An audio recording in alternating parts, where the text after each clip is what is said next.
जय हिंद दोस्तों, नमस्कार। डेली रीड बुक में आप सभी का स्वागत है। आज हम लोग इस वीडियो में पर्यावरण एवं पारिस्थितिकी विषय को पढ़ेंगे और यह एनसीईआरटी सार संग्रह बुक से लिया गया है। महेश कुमार बर्नवाल इसके राइटर हैं। तो चलिए स्टार्ट करते हैं। पर्यावरण एवं पारिस्थितिकी यानी एनवायरनमेंट एवं इकोलॉजी, इसमें टोटल 11 पेज हैं और एक ही वीडियो में इन सारे पेजों का अध्ययन करेंगे। टोटल 13 पेज है, 13 पेज का एक ही वीडियो में अध्ययन करना है। तो चलिए स्टार्ट करते हैं। पहला प्रश्न है,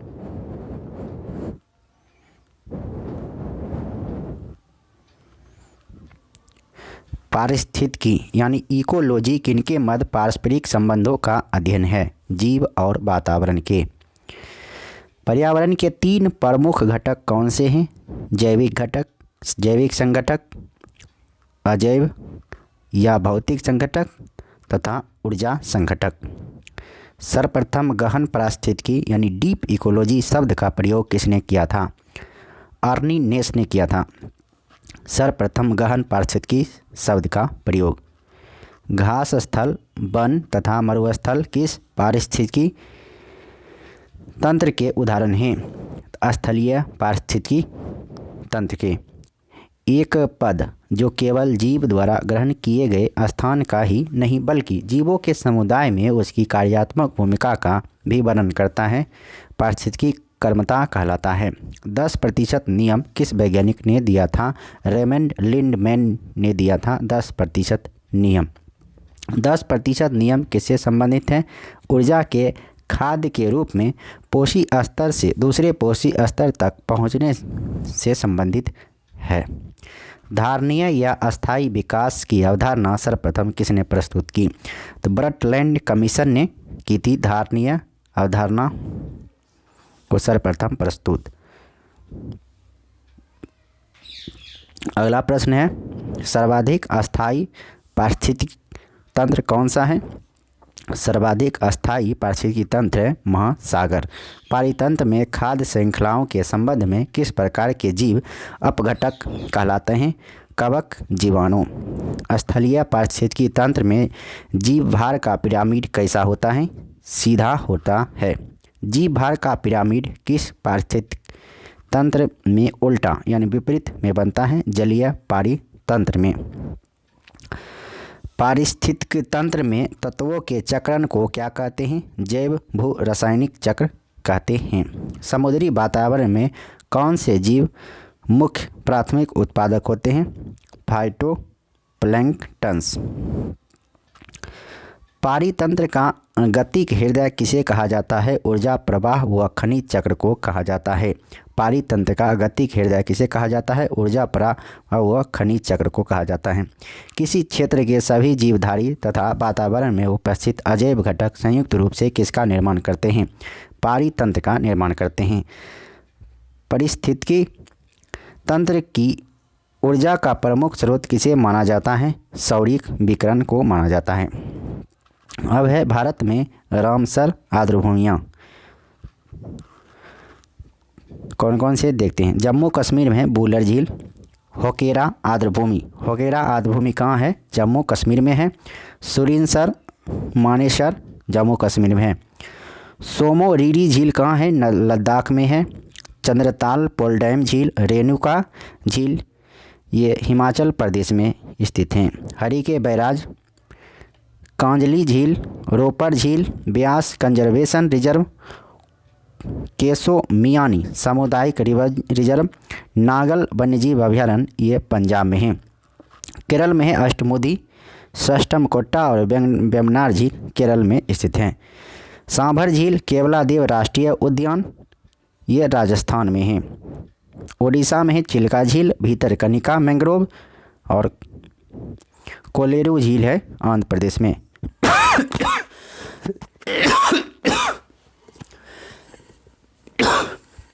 सॉरी, दीपोर बिल कहाँ है? दीपोर बिल है असम में स्थित। तमिलनाडु पॉइंट स्केलिमर वन्यजीव अभयारण्य तमिलनाडु में है। रुद्र सागर झील है त्रिपुरा में स्थित। लोकटक झील कहाँ है? लोकटक झील मणिपुर में स्थित है। ऊपरी गंगा नदी तंत्र। नवाबगंज पक्षी अभयारण्य, समन पक्षी अभयारण्य, समसपुर पक्षी अभयारण्य, पार्वती अर्गा पक्षी अभयारण्य, सांडी पक्षी अभयारण्य और सरसई नवार झील, ये सभी उत्तर प्रदेश में स्थित हैं। पूर्वी कोलकाता आर्द्रभूमि सुंदरबन सबसे बड़ा, ये है पश्चिम बंगाल में। भोज आर्द्रभूमि है मध्य प्रदेश में। डल सरोवर पक्षी अभयारण्य है गुजरात में।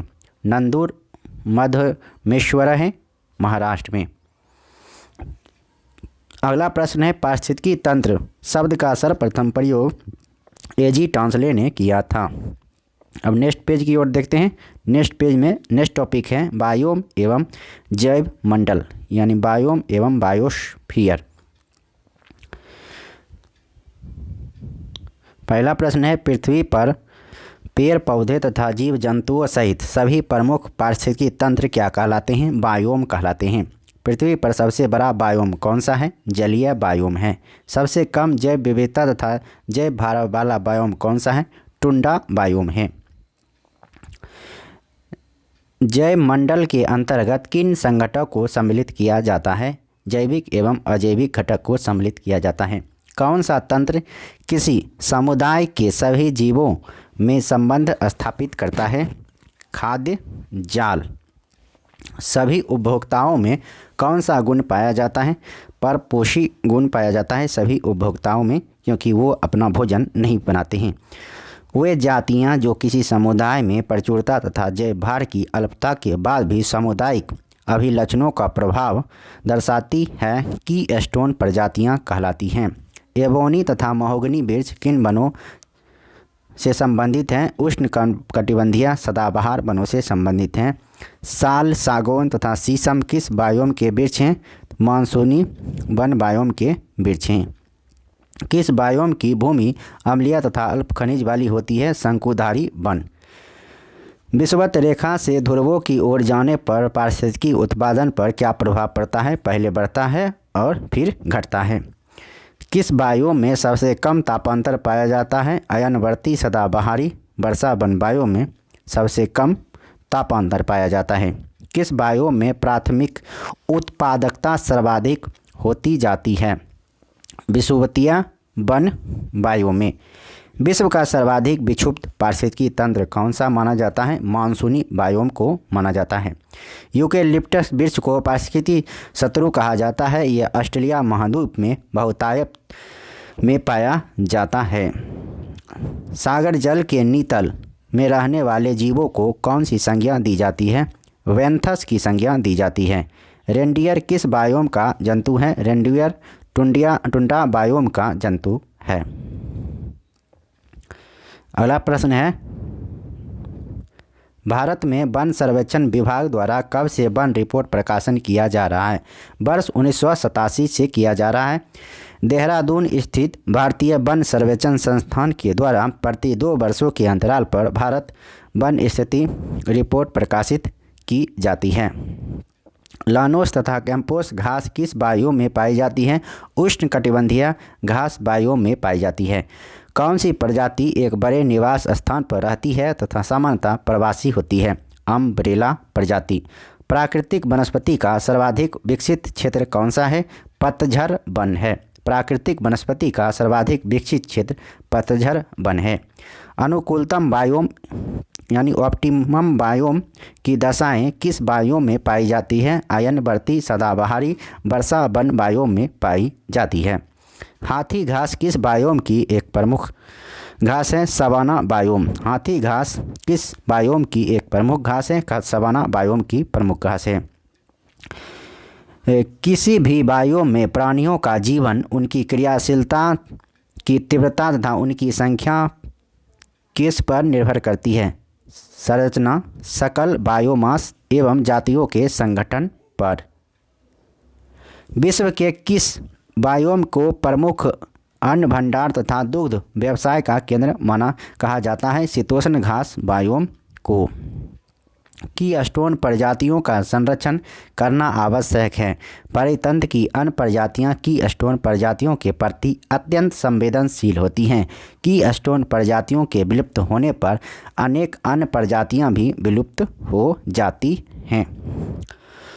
पौधों की जाति, उनकी संरचना एवं वृद्धि किस पर निर्भर करती है? पर्यावरण के भौतिक एवं जैविक कारकों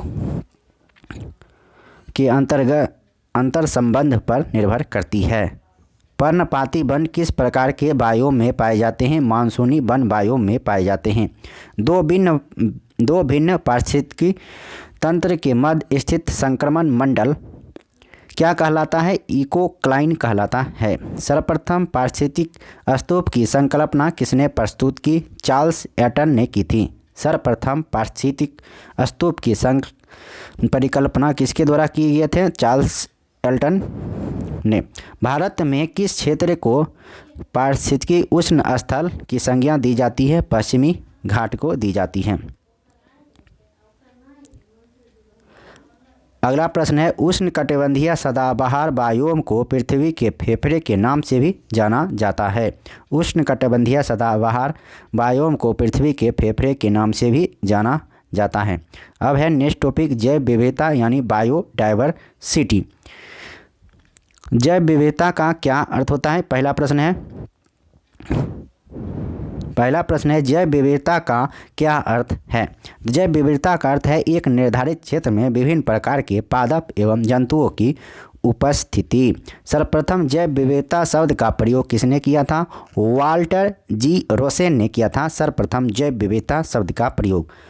किस भौगोलिक क्षेत्रों को जैव विविधता का भंडार कहा जाता है? उष्णकटिबंधीय वर्षा वनों को कहा जाता है। वन्य जीव अभयारण्य, जैव मंडल, आरक्षित क्षेत्र, राष्ट्रीय उद्यान आदि की स्थापना जैव विविधता को संरक्षित करने के लिए की जाती है। संयुक्त राष्ट्र संघ द्वारा दशक 2011 से 20 को किस रूप में घोषित किया गया है? जैव विविधता दशक। हॉटस्पॉट शब्द का सर्वप्रथम प्रयोग किसने किया था? नॉर्मन मायर्स ने किया था हॉटस्पॉट का सर्वप्रथम प्रयोग। और कब किया था? 1988 में किया गया था।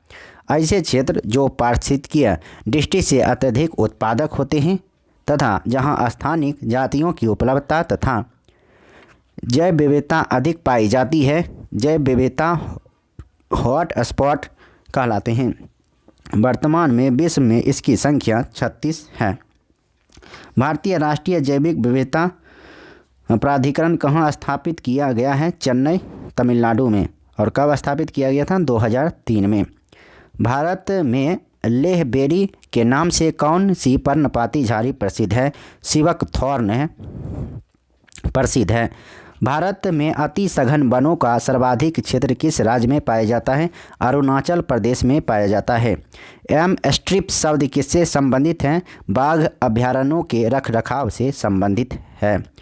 भारत में जैव सुरक्षा उपसंधि पर कब हस्ताक्षर किए थे?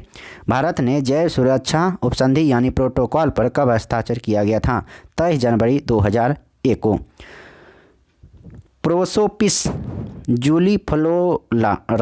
प्रोसोपिस जूलीफ्लोरा नामक पादप पर्यावरण को किस प्रकार हानि पहुंचाता है? यह जिस क्षेत्र में उगता है वहां की जैव विविधता को कम करने लगता है। भारत में सिंह, पुंछी, वानर ने मकॉक के प्राकृतिक आवास कहाँ पाए जाते हैं? तमिलनाडु, केरल एवं कर्नाटक में पाए जाते हैं। भारत सरकार द्वारा जैव विविधता अधिनियम कब पारित किया गया था? वर्ष 2002 में पारित किया गया था। अगला प्रश्न है, अंडमान और निकोबार द्वीप समूह में स्थित साउथ बटन द्वीप भारत का सबसे छोटा राष्ट्रीय उद्यान है। साउथ बटन द्वीप कहाँ है? अंडमान निकोबार में। अगला प्रश्न है, किस पक्षी के विलुप्त हो जाने के कारण मॉरिशस में सिडरॉक्सी ग्रांडिफ्लोरम नामक पादप प्रजाति भी विलुप्त हो गई? डोडो पक्षी। यह उपयुक्त पौधे के फल को खाकर उसके बीजों के अंकुरण में सहायक था। भारत का प्रथम समुद्री राष्ट्रीय उद्यान कहाँ स्थित है? कच्छ की खाड़ी में स्थित है भारत का प्रथम राष्ट्रीय उद्यान। भारत में 4 जैव विविधता हॉटस्पॉट क्षेत्रों का चयन किया गया है। पश्चिमी घाट व श्रीलंका, इंडो बर्मा क्षेत्र, पूर्वी हिमालय और सुंडालैंड निकोबार द्वीप समूह। फ्लाइंग फॉक्स अर्थात ओडियन बलगुल, जिसे ग्रेट इंडियन फ्रूट बैट भी कहा जाता है, क्या है? चमगादड़ों की एक प्रजाति है। रेड डेटा बुक अथवा रेड लिस्ट किस संगठन से संबंधित है? IUCN से संबंधित है। कौन सी औषधि गिद्धों की संख्या में कमी के लिए उत्तरदायी है? डाइक्लोफेनॉक सोडियम। भारतीय जीव जंतु कल्याण बोर्ड का मुख्यालय कहाँ स्थित है? बल्लभगढ़, हरियाणा में स्थित है। वृक्षों पर रहने वाले किस स्तनधारी का जूलॉजिकल नाम एलुरस फल्गेंस है? Red panda. भारत में रेड पांडा का प्राकृतिक आवास कहाँ पाए जाते हैं? उत्तर पूर्वी भारत के उप हिमालय क्षेत्र में पाए जाते हैं। दाचीगम राष्ट्रीय उद्यान किस जंतु के संरक्षण के लिए प्रसिद्ध है? हंगुल मृग के लिए प्रसिद्ध है। भारत में सर्वाधिक ऊंचाई पर स्थित राष्ट्रीय उद्यान कौन सा है? नामदफा राष्ट्रीय उद्यान है, जो कि अरुणाचल प्रदेश में है। किस समूह के जीव अमोनिया को नाइट्रेट में परिवर्तित करते हैं? नाइट्रोसोमोनास। धान का पौधा नाइट्रोजन को किस रूप में ग्रहण करता है? अमोनिया के रूप में ग्रहण करता है।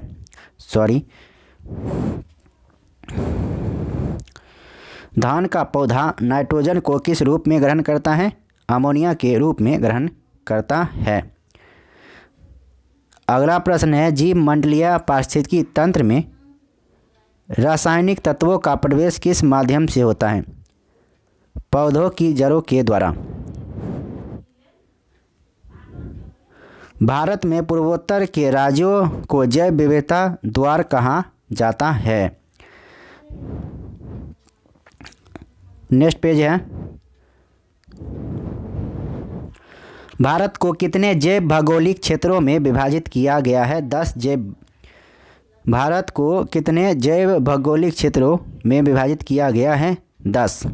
जब कोई समुदाय अस्थायी, परिपक्व, जटिल तथा दीर्घकालिक होता है तो उसे किस रूप में परिभाषित किया जाता है? चरम समुदाय। क्षेत्रफल की दृष्टि से भारत का सबसे बड़ा जैव मंडल आरक्षित क्षेत्र कौन सा है? मन्नार की खाड़ी है। किस वृक्ष को कल्प वृक्ष की उपमा प्रदान की गई है? नारियल को। भारत में कौन सा राष्ट्रीय उद्यान पक्षियों के स्वर्ग के नाम से प्रसिद्ध है? केवलादेव राष्ट्रीय उद्यान, जो कि भरतपुर राजस्थान में स्थित है। अगला प्रश्न है, केवलादेव राष्ट्रीय उद्यान से होकर कौन सी नदियां प्रवाहित होती है? बाणगंगा तथा गंभीरी। वनस्पति संरक्षण हेतु स्वस्थानीय संरक्षण पद्धति यानी इन सिटू कंजर्वेशन के अंतर्गत कौन सा स्थल सम्मिलित नहीं है? वनस्पति उद्यान। कृत्रिम ग्रीन हाउस द्वारा वनस्पतियों का संरक्षण किस विधि के अंतर्गत आता है? बाह्य स्थानीय संरक्षण पद्धति। वर्तमान में भारत में कुल कितने जैव मंडल रिजर्व हैं? तो टोटल हैं 18।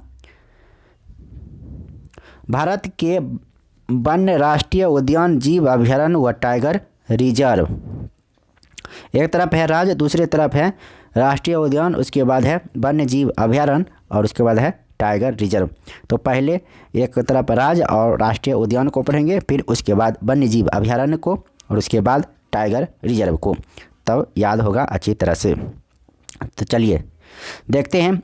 तो जम्मू कश्मीर में है दाचीगाम, सलीम अली और किश्तवाड़। जम्मू कश्मीर में कौन कौन सा है? दाचीगाम, सलीम अली और किश्तवाड़ राष्ट्रीय उद्यान है। हेमिस हाई कहाँ है? लद्दाख में स्थित है राष्ट्रीय उद्यान हेमिस हाई। कालेसर और सुल्तानपुर हरियाणा में राष्ट्रीय उद्यान है। Great Himalayan national park, Inder Kila, Khir Ganga, Pin Ghati, Simbalbara, ये सभी हैं हिमाचल प्रदेश की राष्ट्रीय उद्यान। उत्तराखंड में कौन कौन से राष्ट्रीय उद्यान स्थित हैं? तो जिम कॉर्बेट प्रथम राष्ट्रीय उद्यान है और इसकी स्थापना 1936 में हुआ था। गंगोत्री, गोविंद पशु विहार, नंदा देवी, राजाजी फूलों की घाटी, ये सभी राष्ट्रीय उद्यान कहाँ हैं? उत्तराखंड में है। राजस्थान में है केवलादेव, रणथंभौर, सरिस्का, मरुस्थलीय, मुकुंदरा हिल्स, ये सभी राजस्थान में है। गिर वन, मैरून, ब्लैकबक, बंसदा, ये सभी गुजरात में है। संजय गांधी बोरीवली में है। पेंच, जिसे जवाहरलाल नेहरू कहते हैं, तदोबा, गुगामल, नवगांव, चंदौली, ये सभी राष्ट्रीय उद्यान हैं महाराष्ट्र में। महावीर राष्ट्रीय उद्यान है गोवा में। राजीव गांधी नागरहोल, कुद्रेमुख, बन्नेरघट्टा, अंसी और बांदीपुर राष्ट्रीय उद्यान है कर्नाटक में। अगला है अनाई मोदी, इराविकुलम, मती केट्टन, सोला, पराम्बिकुलम सोला, पेरियार, साइलेंट वैली, ये सभी राष्ट्रीय उद्यान हैं केरल में। अब है वन्यजीव अभयारण्य। तो एक तरफ अब देखते हैं वन्यजीव अभयारण्य को सॉरी। तो शीत मरुस्थल, होकेसर और सुरिनसर मानसर, ये सभी वन्यजीव अभयारण्य कहाँ है? जम्मू कश्मीर में है। चंगथांग वन्यजीव अभयारण्य है लद्दाख में। कालेसर नहर है हरियाणा में। चंद्रताल, पोंग डैम झील, रेणुका झील हरियाणा में स्थित हैं। केदारनाथ है उत्तराखंड में। माउंट आबू सरिस्का, जवाहर सागर राष्ट्रीय चंबल वन विहार राजस्थान में है। गिर समुद्री, कच्छ की खाड़ी, नल सरोवर, नारायण सरोवर, पूर्णा जंगली गधा के लिए प्रसिद्ध है, गुजरात में है। Great Indian bustard, Bansda, Bor, Kalsubai, Harishchandra Ghat, Melghat, Nagzira, Karnala, पच्छी पेनगंगा और उमरेद पैनी करहांदला, ये सभी हैं महाराष्ट्र में। महावीर वन्यजीव अभयारण्य कहाँ है? महावीर है गोवा में। डांडेली घाट प्रभा, चिंचोली, तलकावेरी कर्नाटक में। थडेक्कर पक्षी अभयारण्य, इडुक्की, नेय्यार, पराम्बिकुलम, मालाबार, पेरियार, वायनाड, ये सभी केरल में हैं। अब है टाइगर रिजर्व। तो देखिए उत्तराखंड में Jim Corbett Rajaji tiger reserve है उत्तराखंड में। रणथंभौर, सरिस्का, मुकुंदा हिल्स, ये राजस्थान में है टाइगर रिजर्व। मेलघाट, टडोबा, अंधेरी, पेंच, सह्याद्री, नवगांव, नगजीरा बोर्ड, ये सभी हैं महाराष्ट्र में। कर्नाटक में कौन कौन से हैं राष्ट्रीय टाइगर रिजर्व? तो बांदीपुर, भद्रा, डंडेली, अंसी, नागरहोल, बिलगिरी, रंगनाथ मंदिर, ये सभी हैं कर्नाटक में। पेरियार पराम्बिकुलर टाइगर रिजर्व है केरल में। अंतिम प्रश्न है केवलादेव साइबेरियन क्रेन नामक पक्षी का आश्रय स्थल है, वो मॉन्ट्रेंक्स रिकॉर्ड में शामिल प्रथम राष्ट्रीय उद्यान है। अब है नेक्स्ट पेज देखते हैं। नेक्स्ट पेज में वही है राष्ट्रीय उद्यान, वन्यजीव अभयारण्य और टाइगर रिजर्व। तो तेलंगाना में है ब्रह्मना रेड्डी, महावीर, हरियाणा वनस्थली और मुर्गाबनी, तो ये सभी तेलंगाना में है। तमिलनाडु में कौन कौन से हैं राष्ट्रीय उद्यान देखते हैं। इंदिरा गांधी, मधुमलाई, पालनी पहाड़ियाँ, मकुथी, मन्नार की खाड़ी, ये सभी हैं तमिलनाडु में। राजीव गांधी, पापीकोंडा, श्री वेंकटेश्वर आंध्र प्रदेश में है। इंद्रावती, कांगेर घाटी, गुरु घासीदास, ये सभी हैं छत्तीसगढ़ में। भीतरकनिका, सिमलीपाल है उड़ीसा में। बुक्सा, गोरुमारा, नोआरा, सिंगलीला, सुंदरवन, जल्दपारा पश्चिम बंगाल में है। क्लाउडेड लेपर्ड, ये त्रिपुरा में है। मुरलेन फागंग पुई, ये मिजोरम में है। मणिपुर में है केवुल लामजाए सिरोही। इंटांकी है नागालैंड में। नामदाफा और माउलिंग है अरुणाचल प्रदेश में। डिब्रू सैखोवा, काजीरंगा, मानस, राजीव गांधी, ओरंग नमेरी, ये सभी हैं असम में। कंचनजंगा राष्ट्रीय उद्यान है, कंचनजंगा है सिक्किम में। बालफाक्रम नोकरेक रिज है मेघालय में। बेतवा है झारखंड में। वाल्मीकि बिहार में। दुधवा उत्तर प्रदेश में। बांधवगढ़, फॉसिल, मांटला, कान्हा, इंदिरा प्रियदर्शनी, पेच, पन्ना, संजय सतपुरा, ये सभी हैं मध्य प्रदेश में। अंडमान एवं निकोबार में है Campbell, Calathea, Mahatma Gandhi marine, उत्तरी बटन द्वीप, मध्य बटन द्वीप, माउंट हैरियट, रानी झांसी मरीन, सैडल पीक। अब है तेलंगाना। अब देखिए वन्यजीव अभयारण्य है तो तेलंगाना में है नागार्जुन सागर, प्राणहिता, किन्नर स्वामी। तमिलनाडु में है कोडाई कनाल, पॉइंट केलिमर, पुलिकट झील, सत्यमंगलम, कलाकाड, वेदांतगढ़, बेल्ला नाडु, मदमलई, कोरिंगा, पुलिकट। जो इम्पोर्टेंट है वो पढ़ देते हैं। तो देखिए, पुलिकट, नागार्जुन सागर, श्रीशैलम ये आंध्र प्रदेश में है। अचानकमार, सीता नदी छत्तीसगढ़ में है। भीतरकनिका, चिल्का, गहिर माथा, नंदनकानन, सप्तकोशिया, सिमलीपाल ये ओडिशा में है। ये सभी वन्यजीव अभयारण्य हैं। चपरासी, बल्लभपुर पश्चिम बंगाल, गोमटी, सिपाही जाला त्रिपुरा में है। दम्फा, फोरांग, थोराटलोंग, पखुई अरुणाचल प्रदेश में है। शेषा कारकिल भी अरुणाचल प्रदेश में है।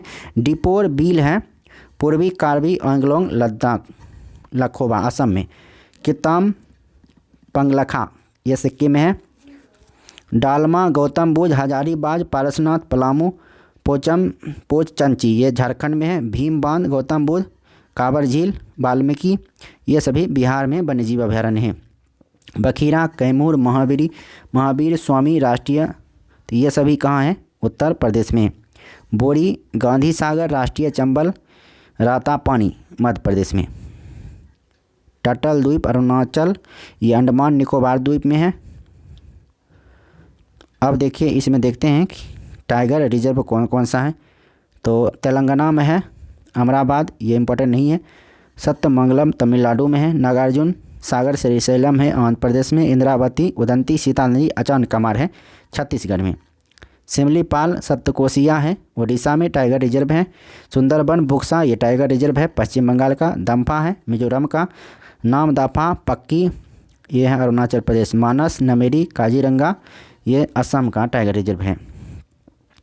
पलामू झारखंड में। वाल्मीकि बिहार में। दुधवा, पीलीभीत उत्तर प्रदेश में। पन्ना, कान्हा, सतपुरा, बांधवगढ़, संजय दुबरी, पेंच ये है मध्य प्रदेश में।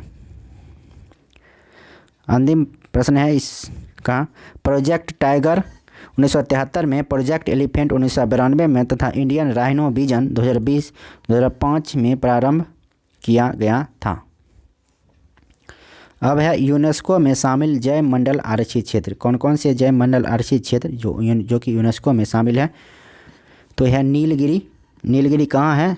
केरल, तमिलनाडु, कर्नाटक में है और यह 2000 में सम्मिलित हुआ था। मन्नार की खाड़ी तमिलनाडु में है, 2001 में यूनेस्को में शामिल हुआ था। सुंदरबन पश्चिम बंगाल में है। नंदा देवी उत्तराखंड में है। नोकरेक मेघालय में है। पंचमढ़ी मध्य प्रदेश में है। सिमलीपाल उड़ीसा में है। अमरकंटक अचानकमार मध्य प्रदेश छत्तीसगढ़ में है। ग्रेट निकोबार अंडमान निकोबार द्वीप में है। अगस्तमलाई तमिलनाडु में है। कंचनजंगा सिक्किम में है। अब आगे है, भारत में प्रथम जैव मंडल आरक्षित क्षेत्र कहाँ स्थापित किया गया था? तो नीलगिरी में। कार्टाजेना प्रोटोकॉल किससे संबंधित है? जैव सुरक्षा समझौता से संबंधित है। किस प्रकार की जैव विविधता का उपयोग प्रजनन कार्यों में किया जाता है? आनुवंशिक विविधता। भारत को सर्वप्रथम किसने जैव भौगोलिक क्षेत्रों तथा जैव भौगोलिक प्रदेशों में विभाजित किया? रोजर और पनवार ने। अरीवादा क्या है? अरीवादा कछुओं की कुछ प्रजातियों की व्यापक घोंसला प्रक्रिया है। पर्यावरण संरक्षण हेतु वर्ष 1961 में स्थापित वर्ल्ड वाइड फंड का मुख्यालय कहाँ स्थित है? ओस्लो, नॉर्वे में स्थित है। किस राज्य में सर्वाधिक संख्या में राष्ट्रीय पार्क स्थित हैं? मध्य प्रदेश में है स्थित। अगला प्रश्न है, जैव सुरक्षा का कार्टाजेना प्रोटोकॉल किस केंद्रीय मंत्रालय द्वारा क्रियान्वित किया जाता है? पर्यावरण एवं वन मंत्रालय। भारत का प्रथम national centre for marine biodiversity किस शहर में स्थित है? जामनगर में स्थित है। जामनगर कहाँ है? गुजरात में है। उड़ने वाली छिपकली जिसे ड्रैको कहा जाता है वह भारत में कहाँ पाई जाती है? पश्चिमी घाट के वनों में पाई जाती है। क्षेत्रफल की दृष्टि से भारत का सबसे बड़ा टाइगर रिजर्व कौन सा है? नागार्जुन सागर है। कहाँ है? आंध्र प्रदेश में स्थित है। जिम कॉर्बेट राष्ट्रीय उद्यान भारत का प्रथम राष्ट्रीय उद्यान है।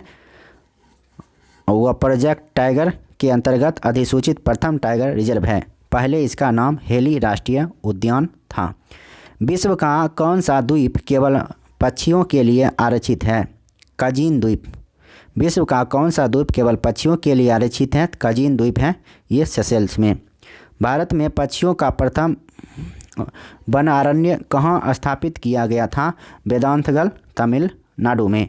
भारत का प्रसिद्ध नीलगिरी जीव मंडल आरक्षित क्षेत्र कितने राज्यों में विस्तृत हैं? 3 राज्यों में विस्तृत हैं, कर्नाटक, तमिलनाडु और केरल में। कान्हा राष्ट्रीय उद्यान किस जंतु के संरक्षण के लिए प्रसिद्ध है? बारहसिंगा के लिए प्रसिद्ध है। भारत का प्रसिद्ध फूल की घाटी वाला राष्ट्रीय उद्यान क्षेत्र किन पर्वतारोहियों ने खोजा था? फ्रैंक स्माइथ और होल्ड्सवर्थ। किसे गंगा के टाइगर की उपमा दी जाती है? डॉल्फिन को। पक्षी अभयारण्य, अब देखिए, घना पक्षी अभयारण्य है भरतपुर राजस्थान में। रंगनथिट्टू पक्षी अभयारण्य है मांड्या कर्नाटक में। वेदांतगल पक्षी अभयारण्य है कांचीपुरम तमिलनाडु में। नीलापट्टू पक्षी अभयारण्य है नेल्लौर आंध्र प्रदेश में। सुल्तानपुर पक्षी विहार है गुरुग्राम हरियाणा में। सलीम अली पक्षी विहार है चेराओ मांडवी नदी के पास गोवा में। कौंडिया पक्षी विहार है चित्तूर आंध्र प्रदेश में। चिल्का झील पक्षी विहार है पुरी के पास उड़ीसा में। कुमारा कोम पक्षी विहार या वेमनाथ पक्षी विहार है कोट्टायम केरल में। यूनेस्को ने वर्ष 1971 में अंतर सरकारी वैज्ञानिक कार्यक्रम के रूप में मानव एवं जैव मंडल कार्यक्रम प्रारंभ किया था। जलवायु परिवर्तन, क्लाइमेट चेंज। अगला है टॉपिक क्लाइमेट चेंज। चलिए इससे संबंधित प्रश्नों को देखते हैं।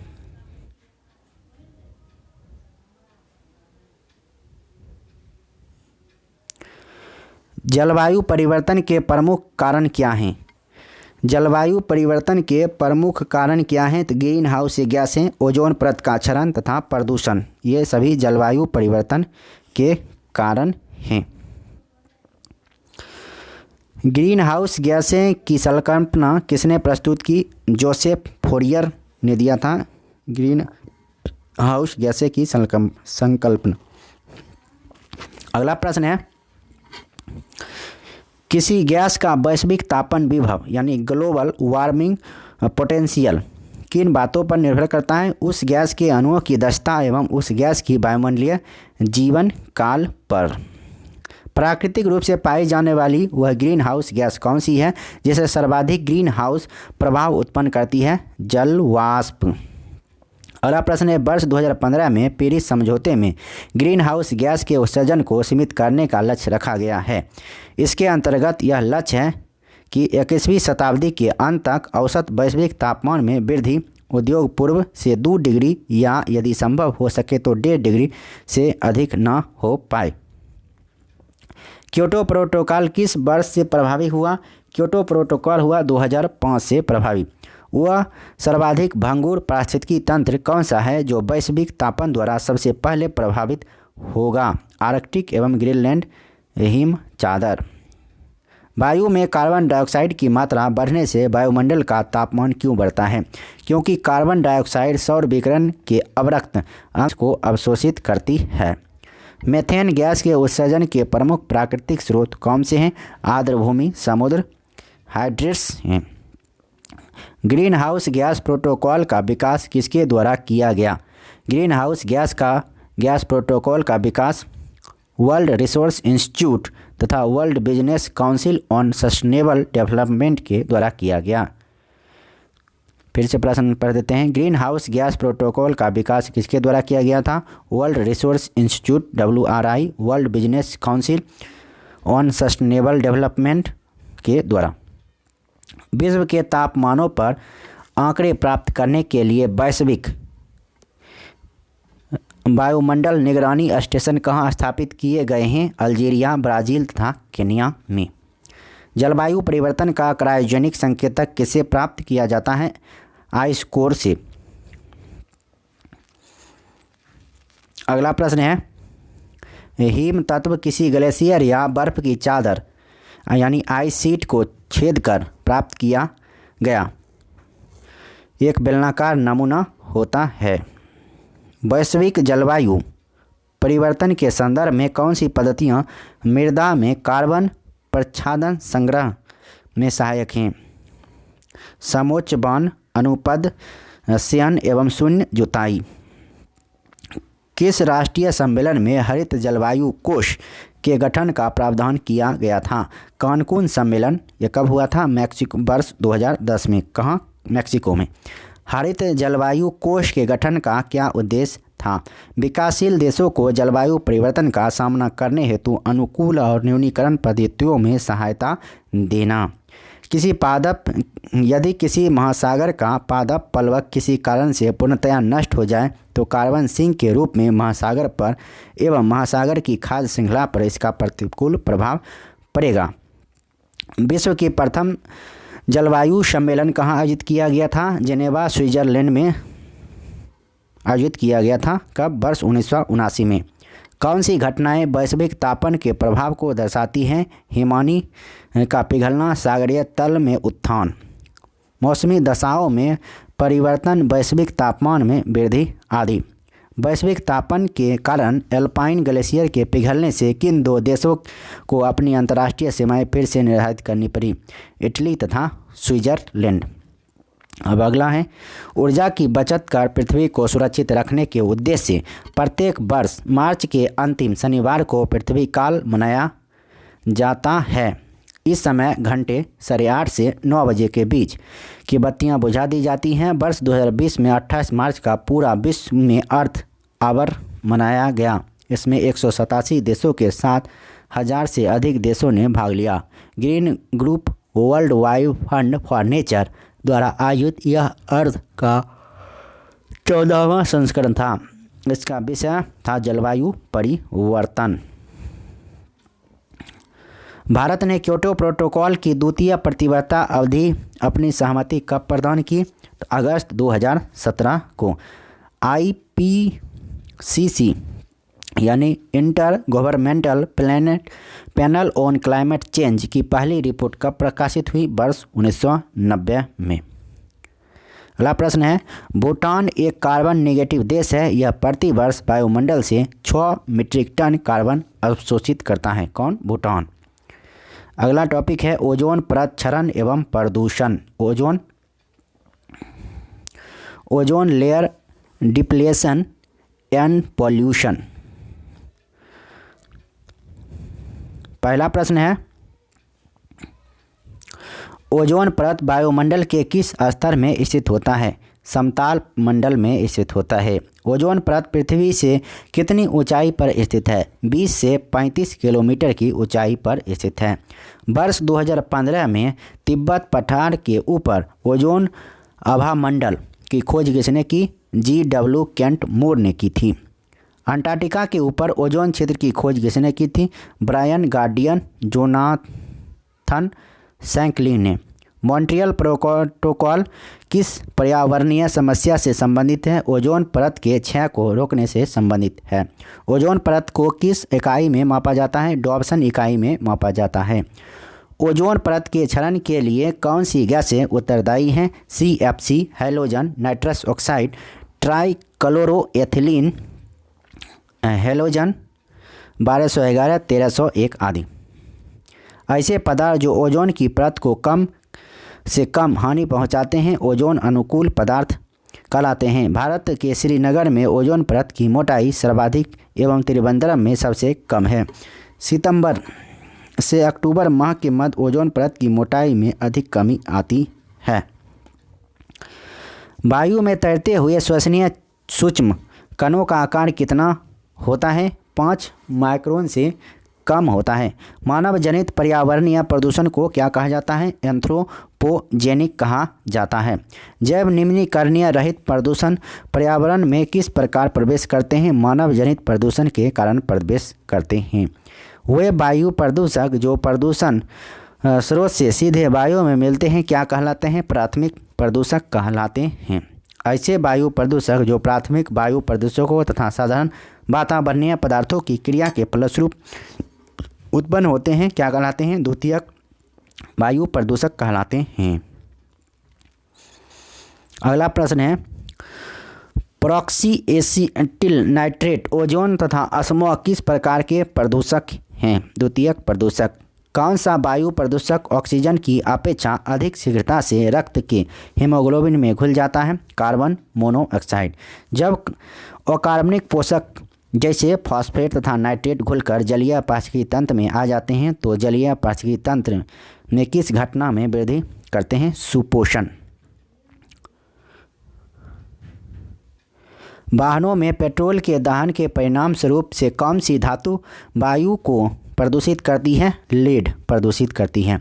ऐसे प्रदूषक जो सूक्ष्म जीवों के द्वारा समय के साथ प्रकृति में सरल हानि रहित तत्वों में विघटित कर दिए जाते हैं क्या कहलाते हैं? जैव विघटित प्रदूषक कहलाते हैं। अम्ल वर्षा के लिए कौन सी गैसें उत्तरदायी हैं? नाइट्रस ऑक्साइड एवं सल्फर डाइऑक्साइड उत्तरदायी हैं। अम्ल वर्षा से मृदा पर क्या प्रभाव पड़ता है? मृदा का पीएच मान कम हो जाता है। एस्बेस्टम फाइबर से युक्त वातावरण में अधिक समय तक रहने से कौन सा रोग हो जाता है? एस्बेस्टोसिस रोग हो जाता है। जैव उपचार से तात्पर्य है जीवों द्वारा पर्यावरण के विषाक्त पदार्थों का निष्कासन। अगला प्रश्न है, रेफ्रिजरेटर में प्रशीतक के रूप में भारी जाने वाली गैसों का विपणन समानता मैफ्रोन ब्रांड नाम के अंतर्गत किया जाता है। ये समानता हेलोनिक हाइड्रोकार्बन होते हैं। इसके अतिरिक्त बड़े संयंत्रों में अमोनिया भी प्रशीतक के रूप में प्रयोग की जाती है। जैव उपचार यदि प्रदूषण प्रभावित क्षेत्रों में किया जाता है तो इसे क्या कहा जाता है? स्वस्थानीय जैवोपचार यानी इंसु बायो रिमंडेशन। यदि प्रदूषित पदार्थ को किसी अन्य स्थान पर ले जाकर उसका जैव उपचार किया जाता है तो इस प्रक्रिया को क्या कहते हैं? बाय-स्थानीय जैवोपचार यानी ex-situ बायो रिमेंडेशन। प्रदूषकों को जड़ों व पत्तियों में संग्रहित कर जैवोपचार करना क्या कहलाता है? फाइटो निष्कर्षण कहलाता है। ओजोन परत की खोज चार्ल्स फैबरी एवं हेनरी बुशॉन ने की थी। ओजोन परत की खोज चार्ल्स फैबरी एवं हेनरी बुशॉन के द्वारा किया गया था। अब आगे क्या है? चार्नोबिल यानी यूक्रेन में स्थित परमाणु केंद्र में नाभिकीय दुर्घटना कब हुई थी? 26 अप्रैल 1986 को हुई थी। प्रदूषक दुष्प्रभाव कार्बन मोनोऑक्साइड श्वास संबंधी रोग, नाइट्रोजन ऑक्साइड केंद्रीय तंत्रिका तंत्र संबंधी समस्याएं, धूलकण यकृत और वृक्क को क्षति, शीशा कैंसर। कार्बन मोनोऑक्साइड श्वास संबंधी रोग, कार्बन मोनोऑक्साइड से क्या होता है? श्वास संबंधी रोग होता है। नाइट्रोजन ऑक्साइड से केंद्रीय तंत्रिका तंत्र संबंधी समस्याएं हो जाती हैं। धूलकण से यकृत और वृक्क को क्षति पहुंचती है और शीशा से कैंसर जैसी रोग हो जाता है। भारत की कौन सी नदी अपने प्रदूषकों के कारण जैविक मरुस्थल कहलाती है? दामोदर नदी। पेयजल में नाइट्रेट की मात्रा अधिक होने से बच्चों में कौन सा रोग होता है? ब्लू बेबी सिंड्रोम होता है अथवा मिथेनोग्लोबोनीमिया होता है। सिगरेट के धुएं में कौन से प्रमुख प्रदूषक पाए जाते हैं? कार्बन मोनोऑक्साइड व बेंजीन। ग्रीन मफलर किस पर्यावरणीय समस्या से संबंधित है? ध्वनि प्रदूषण से संबंधित है। अधूरे प्रज्वलन के कारण कार से कौन सी गैस निकलती हैं? कार्बन मोनोऑक्साइड निकलती है। पॉलीथीन की थैलियों को स्पष्ट क्यों नहीं किया जा सकता? पॉलीमर से निर्मित होने के कारण। भोपाल गैस त्रासदी में यूनियन कार्बाइड फैक्ट्री से किस गैस का रिसाव हुआ था? Missile isocyanate. इंसेनरेटर्स का प्रयोग किस लिए किया जाता है? कूड़े कचरे को जलाने के लिए किया जाता है। भारत में जल प्रदूषण निवारण नियंत्रण अधिनियम किस वर्ष लागू किया गया? वर्ष 1974 में। कौन सा ईंधन न्यूनतम वायु प्रदूषण करता है? हाइड्रोजन। सुपरसोनिक जेट विमानों से निकलने वाली कौन सी गैस ओजोन परत को क्षति पहुंचाती है? Nitrogen oxide. पार्थेनियम के परागकणों से कौन सा रोग होता है? चर्म रोग एवं दम्मा। लाइकेंस किस प्रकार के प्रदूषण के सबसे अच्छे संकेतक होते हैं? वायु प्रदूषण। नाभिकीय ऊर्जा के उपयोग से किस प्रकार का प्रदूषण होता है? ऊष्मीय प्रदूषण होता है। अगला प्रश्न है, इटाई रोग किस धातु के कारण होता है? इटाई रोग कैडमियम के कारण होता है। शीशा रहित पेट्रोल में उचित ऑक्टेन मान प्राप्त करने के लिए क्या मिलाया जाता है? बेंजीन, टोल्यून और जाइलिन। बेंजीन के कारण कौन सा रोग होने की संभावना होती है? रक्त कैंसर। सिलिकोसिस तथा एस्बेस्टोसिस नामक रोग किस प्रकार के धूल कणों से होते हैं? सिलिका एस्बेस्टस युक्त धूल कणों से। भूमिगत जल को प्रदूषित करने वाले प्रमुख प्रदूषक तत्व कौन से हैं? आर्सेनिक, फ्लोराइड हैं। कोयला उद्योग में संलग्न व्यक्तियों को सहायता कौन सा रोग हो जाता है? तो न्यूमोकोनियोसिस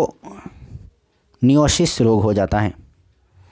भारत में प्रायः सभी अपमार्जकों में किस पदार्थ की अधिकता पाई जाती है? फॉस्फेट की। किस उद्योग में संलग्न लोगों में बिसिनोसिस रोग से ग्रस्त हो जाने का जोखिम रहता है? कपड़ा उद्योग। जल में कार्बन यौगिकों का मापन समानता किस पद्धति से किया जाता है? क्रोमेटोग्राफी। ब्लैक फुट नामक रोग किस कारण होता है? पेयजल में आर्सेनिक की अधिकता के कारण। किस पादप को जलीय विषाक्त पदार्थों के अवशोषण के रूप में जाना जाता है? जलकुंभी।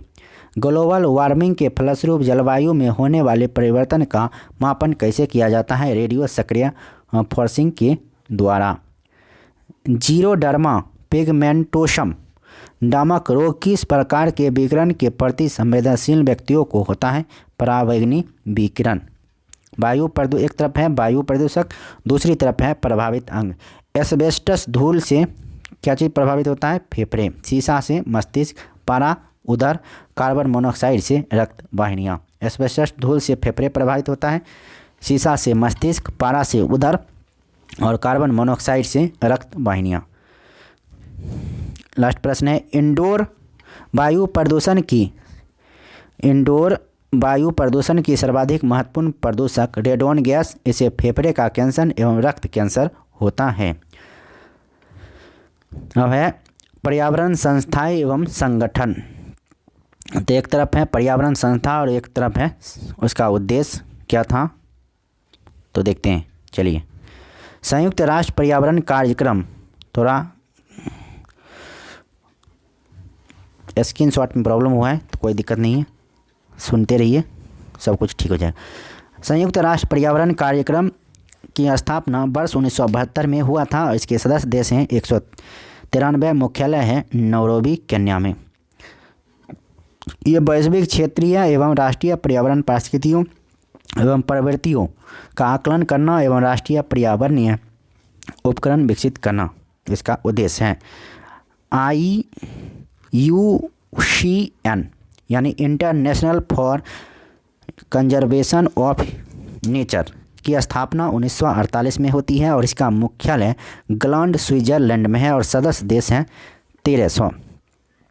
यह प्राकृतिक संरक्षण तथा प्राकृतिक संसाधनों के सतत उपयोग के क्षेत्र में कार्य करता है। IUCN red data book list यही जारी करता है। IUCN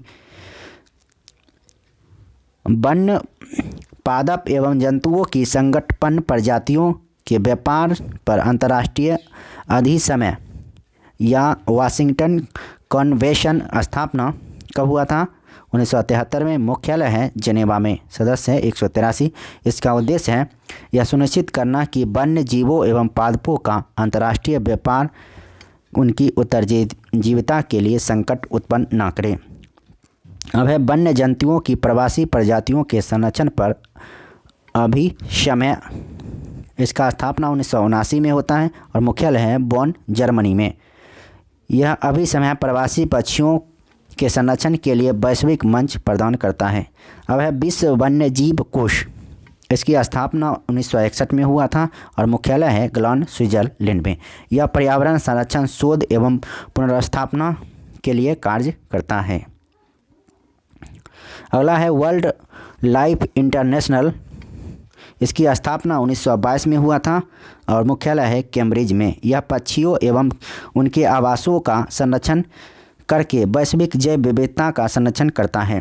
वर्ल्ड इंस्टीट्यूट की स्थापना वर्ष 1974 में हुआ था और इसका मुख्यालय है वाशिंगटन DC में और इसका उद्देश्य है पौष्टिक भोजन एवं नवीकरणीय ऊर्जा तक सार्वभौमिक पहुंच सुनिश्चित करना।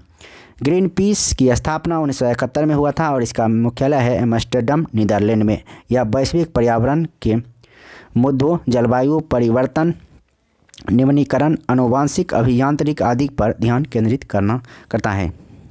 वेटलैंड्स इंटरनेशनल की स्थापना 1995 में हुआ था और इसका मुख्यालय है बेजिंग, नीदरलैंड में। तो आगे ये स्टॉकहोम सम्मेलन, ये इम्पोर्टेंट है, 2001 में हुआ था। इसका मुख्यालय है स्टॉकहोम, स्वीडन में। यह अनवरत जैविक प्रदूषकों के प्रयोग को समाप्त करने अथवा उन पर प्रतिबंध लगाने के लिए कार्य करता है।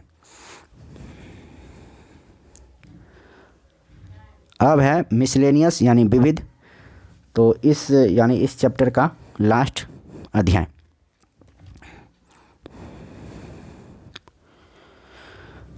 पगमार्ग तकनीक का प्रयोग किस लिए किया जाता है? तो वन्य जंतुओं की जनसंख्या के आकलन के लिए किया जाता है। अगला प्रश्न है एजेंडा 2021 का संबंध किससे है? एजेंडा 21 का संबंध है सतत विकास से। रियो डी जेनेरियो के पृथ्वी सम्मेलन 1992 में जो प्रस्तुत हुआ था, सतत विकास से संबंधित है एजेंडा 21। इको मार्क क्या है? इको मार्क है पर्यावरण अनुकूल उत्पादों को भारतीय मानक ब्यूरो द्वारा प्रदान किया प्रमाणन चिन्ह।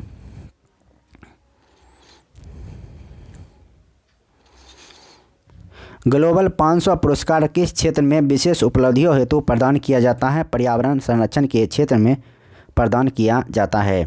ग्लोबल 500 पुरस्कार वर्ष 1987 में संयुक्त राष्ट्र पर्यावरण कार्यक्रम द्वारा स्थापित किया गया था। वर्ष 1987 में अनिल अग्रवाल, इन्होंने भारत की पर्यावरण स्थिति रिपोर्ट 1982 प्रस्तुत की थी तथा वर्ष 2003 में डॉक्टर बिंदेश्वर पाठक को यह पुरस्कार प्रदान किया गया था, जो कि कौन थे? सुलभ इंटरनेशनल के संस्थापक। किस देश में प्रत्येक माह के अंतिम शनिवार को राष्ट्रीय स्वच्छता दिवस मनाया जाता है? फ्रांस में। किस पर्यावरण कार्यकर्ता को वृक्ष मानव कहा जाता है? तो चंडी प्रसाद भट्ट को कहा जाता है वृक्ष मानव, और यह चिपको आंदोलन से संबंधित थे। राजीव गांधी पर्यावरण पुरस्कार किस लिए प्रदान किया जाता है? स्वच्छ प्रौद्योगिकी एवं विकास के क्षेत्र में योगदान के लिए प्रदान किया जाता है राजीव गांधी पर्यावरण पुरस्कार। राष्ट्रीय पर्यावरण इंजीनियरिंग शोध संस्थान कहाँ स्थित है? नागपुर में स्थित है, जिसे नीडी कहा जाता है। पेरियार गेम अभयारण्य जो कि केरल में है, किस लिए प्रसिद्ध है? बाघों के लिए प्रसिद्ध है। Indian institute of ecology and environment कहाँ स्थित है? नई दिल्ली में स्थित है। अगला प्रश्न है भारत सरकार द्वारा किस वर्ष केंद्रीय गंगा प्राधिकरण का गठन किया गया? वर्ष 1982 में केंद्रीय गंगा प्राधिकरण का गठन किया गया। भारत की जलवायु परिवर्तन पर प्रथम राष्ट्रीय कार्य योजना कब प्रकाशित हुई? वर्ष 2008 में।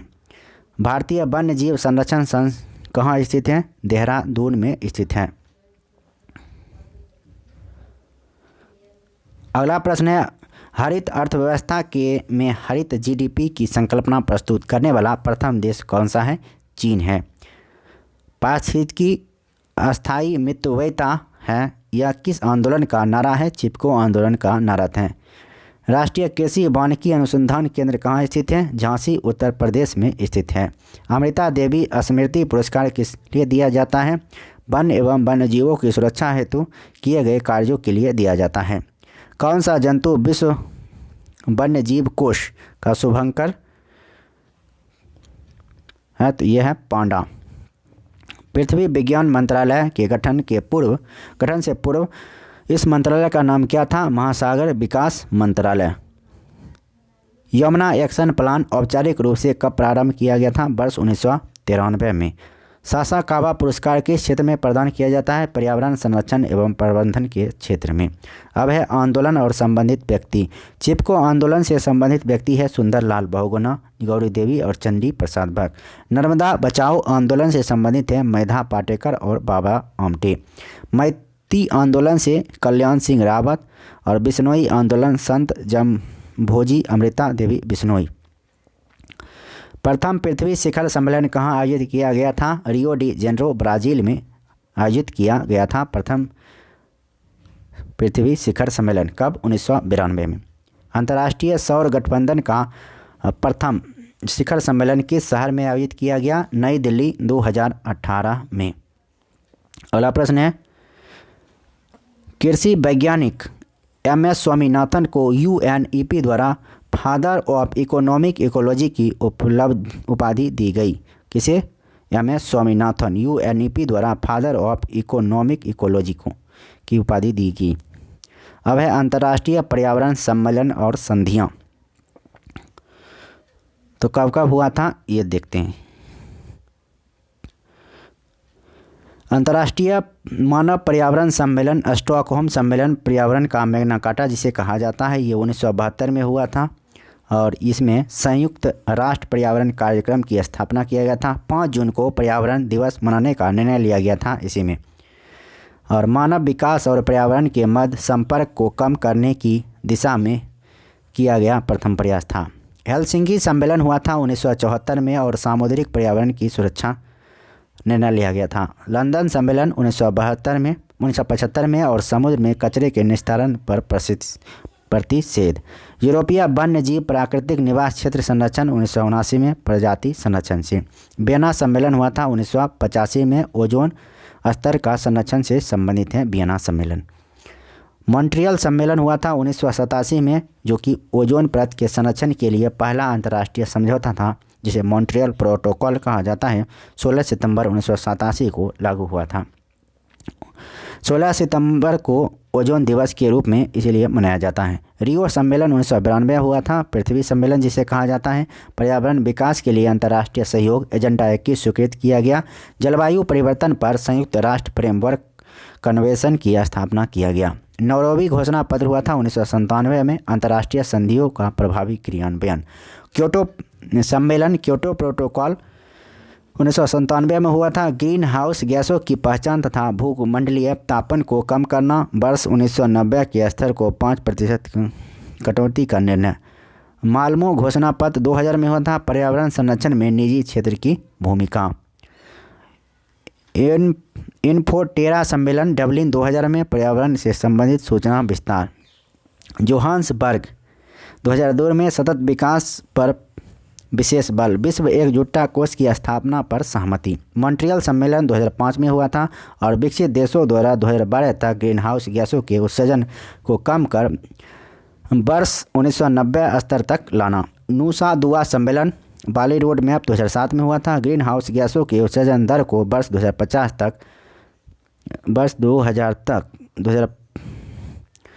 तक के स्तर तक लाने का प्रयास। अब है कोपेनहेगन सम्मेलन 2009 में हुआ था और विकसित और औद्योगिक राष्ट्रों द्वारा वर्ष 2020 तक ग्रीन हाउस गैसों के उत्सर्जन में भारी कटौती का प्रावधान, कम कार्बन अर्थव्यवस्था को परिकल्पना।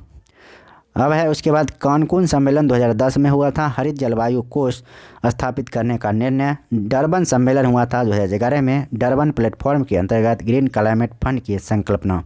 दोहा सम्मेलन 2012 में कि क्लीन डेवलपमेंट मैकेनिज्म के अंतर्गत प्रदूषण कम करने का प्रयास।